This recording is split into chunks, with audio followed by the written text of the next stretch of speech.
मुनीम, दैनंदिन अकाउंटिंगसाठी तुमचा पर्सनलाइज अकाउंटंट। भाजपच्या महिला प्रदेशाध्यक्षा चित्राताई वाघ यांच्या घरी सुद्धा गणरायाचं आगमन जे आहे ते झालेलं आहे। स्वतः त्या आपल्या सोबत आहेत। ताई, गणरायाचं आगमन घरी झालेलं आहे, मोठा उत्साह आहे।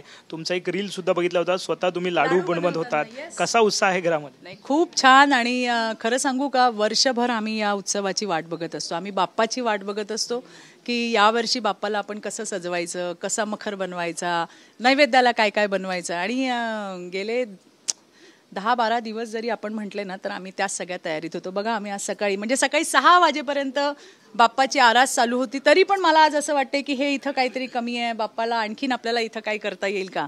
तर घरामध्ये अतिशय उत्साहाचं असं वातावरण। आणि यावेळेला आपले मित्र, आप्तेष्ट, नातेवाईक हे सगळे सुद्धा या निमित्ताने येत असतात आणि त्यामुळे तो आनंद फार वेगळा असतो। नेहमी राज्यभर फिरणाऱ्या चित्राताई ह्या काळात मात्र घरी असतात, मग घरच्यांना सुद्धा तो आनंद असेल, कारण नेहमी तुम्ही राज्यभर फिरत असता, परंतु गणपतीचा सण असला की घरी असता। कसं आहे ना विनायक, माझ्या सगळ्या जितके आता बरेच वर्ष झाले सगळ्यांना माहिती आहे की वर्षभर नाही चित्रावाघ कुठे भेटली तर 4 दिवस तर घरी नक्की असणार। बाप्पा यायच्या 1 दिवस आधी, नंतरचे 2 दिवस आणि विसर्जनानंतरचा 1 दिवस। आणि हे खूप महत्त्वाचं असं वाटतं मला। आणि त्या निमित्ताने एक आपला सध्या पत्रबित्र बंद आहेत, नातेवाईकांशी फार संवाद नसतो, भेटही होत नाही, आणि या निमित्ताने सगळेजण येतात। हे बघा, सगळे आमचे बालगोपाळ आलेले आहेत, त्यांच्यासोबत वेळ जातो, माझे सगळे आप्तेष्ट आलेले आहेत, माझे नातेवाईक आलेत, आणि माहेरचे, सासरचे अशी सगळी मंडळी, हितचिंतक सगळे, पक्षामधले लोक, असे सगळेजण येतात। आणि सगळ्यात महत्त्वाचं म्हणजे गणपतीला आवर्जून आमचा लाडका देवाभाऊ सुद्धा दरवर्षी माझ्या इथं गणपतीला येतात, मला मनापासूनचा आनंद आहे। थोड्या वेळातच ते येतात, त्याच्यामुळे त्यांच्याही स्वागताची तयारी ही त्या ठिकाणी चालू आहे। खूप आनंद आहे की यावेळेला देवाभाऊ मुख्यमंत्री म्हणून माझ्या घरी येणार आहे, त्यामुळे मला त्याची सुद्धा अशी खूप उत्सुकता आहे की कधी येत आहेत, तर त्यांची वाट बघतोय आम्ही, त्यांच्याही स्वागताची आम्ही तयारी केली आहे। काय गणपती बाप्पाकडे तुम्ही मागताय, कारण राज्यात आपण जर पाहिलं तर सध्याची सगळी स्थिती पाहिली तर काय मागणी करताय गणपती बाप्पा? खरं तर असं आहे की महाराष्ट्र सुजलाम सुफलाम व्हावा, बळीराजाला त्या ठिकाणी त्याच्या मनातल्या इच्छा या सगळ्या त्या ठिकाणी पूर्ण झाल्या पाहिजे। आज देवाभाऊ प्रत्येक घटकासाठी त्या ठिकाणी काम करतायत, मग ते महिला असो, युवक असो, शेतकरी असो, विविध घटक असो जातीचे, त्यांच्यासाठी, त्यांच्या उत्कर्षासाठी काम करतायत। त्याच्यामुळे त्यांना अधिकचं बळ हे गणरायाने आमच्या देवाभाऊंना द्यावं, असं मी त्यांच्याकडे प्रार्थना नेहमीच करत असते। आज सुद्धा माझी तीच प्रार्थना असणार आहे की आमच्या देवाभाऊंना बळ दे, त्यांच्या मागची सगळी इडा पिडा सगळी टळून जाऊ दे, आणि चांगल्या पद्धतीत महाराष्ट्र जो आता घोडदौड करतोय ते आणखीन वेगवान होऊ दे। तुम्ही राजकारणात आहात, त्यामुळे टीका सुद्धा सहन करावी लागते, अनेक टीकाकार सुद्धा तुमच्यावर टीका करतात, त्यांना काही विशेष गणपती बाप्पाकडे मागताय का त्यांच्यासाठी? त्यांना सद्बुद्धी देव। आपलं काय कोणाशी वैर आहे का?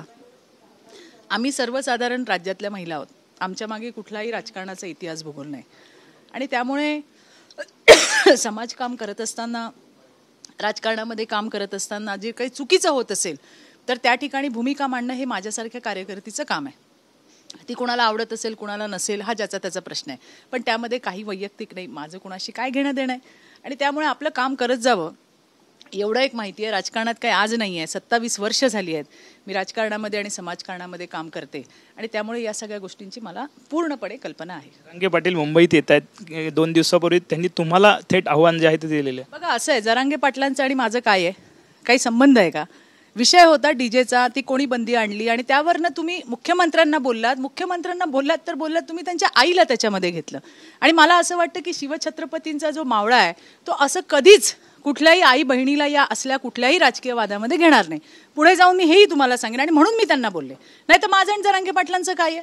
नंतर त्यांनी ते असं सांगितलं की मी शब्द मागे घेतो, आम्ही स्वागत केलं त्याचं, की जर शब्द मागे घेत असतील, त्यांना त्यांची चूक कळाली असेल तर फार स्वागत आहे, पुन्हा याची पुनरावृत्ती होऊ नये याची काळजी घ्या, बस एवढंच आहे।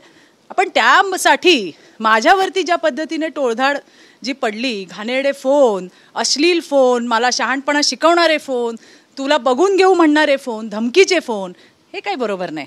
मी 27 वर्ष आहे हो, आणि माझ्या मागे कुठलाही इतिहास भूगोल नाही आहे, मला माहिती आहे राजकारणात आणि समाजकारणात कसं काम करतात। माझं नाव चित्रा वाघ आहे, मी कुणाच्या बापाला घाबरत नाही, हे मी तुम्हाला इथे अगदी निक्षून सांगेन। माझा कुणाशीही काही वैयक्तिक घेणं देणं नाही आहे, पण जर तुम्ही अशा पद्धतीने चुकीची भूमिका जर काही घेणार असाल तर आमच्यासारख्या, मीच काय, अशा हजारो महिला आहेत ज्यांना हे पटलेलं नाही आहे, त्या नसतील बोलल्या, मी बोलले आणि बोलत राहणार. आणि जे तुम्ही चांगलं करताय त्याचं स्वागतही करतोय. तुम्ही एका समाजाच्या उत्कर्षासाठी काम करताय, तुमचं ध्येय चांगलं आहे, व्हायला पाहिजे आणि नक्की होईल. मी तुम्हाला आज गणरायाच्या समोर जबाबदारीने सांगते की मराठा आरक्षण जर कोण देणार मराठा समाजाला तर त्यांचं नाव आहे या राज्याचे सन्माननीय मुख्यमंत्री देवेंद्रजी फडणवीस. हे लिहून घ्या तुम्ही माझ्याकडनं. आणि म्हणून मला असं म्हणायचं आहे, माझं कुणाशी काही वैयक्तिक नाही, पण जर तुम्ही चुकीची भूमिका घ्याल तर त्यावेळेला मात्र आम्हाला बोलावं लागेल आणि आम्ही बोलणार. असं जे घडतंय, टीकाकार टीका करतायत, बाप्पाकडे काय मागणी करताय? सद्बुद्धी द्या त्यांना सद्बुद्धी द्या. आणि काय आपण सांगणार आहोत? साहजिकच आहे. गणपती बाप्पा, चित्राताई मंगलमूर्ती. चित्राताई आपल्या सोबत होत्या. त्यांनी म्हटलेलं आहे की जे टीकाकार आहेत त्यांना कुठेतरी गणपती बाप्पांनी सद्बुद्धी द्यावी अशी भूमिका जी आहे ते त्यांनी मांडलेली पाहायला मिळते. कॅमेरामॅन रोहन पवारसह विनायक डावरुंग, TV9 मराठी, मुंबई. बिजनेस में एक गलती और भारी penalty, GST, income tax, accounting, इतनी झंझटों में उलझे रहेंगे तो बिजनेस कैसे बढ़ेगा? बिना गलती, बिना पेनल्टी, लेकिन करेगा कौन? प्रो मुनीम, आपका पर्सनल अकाउंटेंट, सिर्फ 65 रुपए पर डे में accounting, GST, income tax, professional tax, filing, बिना किसी एक्स्ट्रा चार्जेस, सटीक, सुरक्षित, प्रोफेशनल सेवा. मैं तो प्रो मुनीम से जुड़ रहा हूँ. और आप?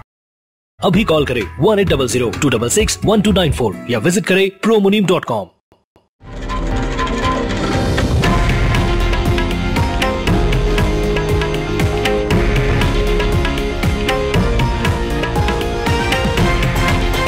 हे आहे देशातील नंबर 1 न्यूज नेटवर्क आणि आपण पाहत आहात TV9 मराठी, एकमेव.